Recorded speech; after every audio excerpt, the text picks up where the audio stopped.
Akalar, ukalar, bu videoni bir ko'ringlar-da. O'qishimdan hujjat keldi. Chetlashtiramiz degan. Hozir oyim kredit olib, kontraktini to'layapti. Hozir yo'lga boraman. Onani yaratmasin ekan Xudoy. Onamdan baxt ayol ko'rdim. Otamdan pastga jetayapti.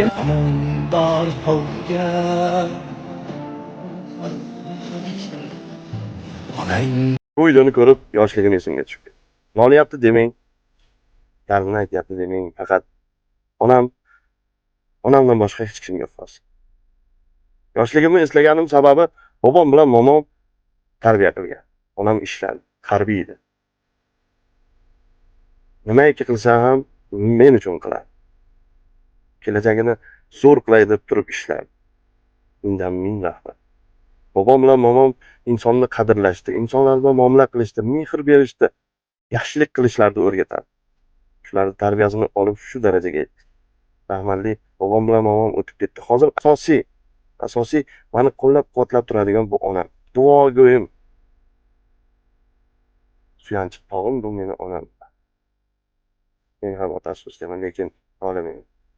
Mehribonim, onajonim. Onangiz bormi? Demak siz baxtliksiz. Sog' bo'ling.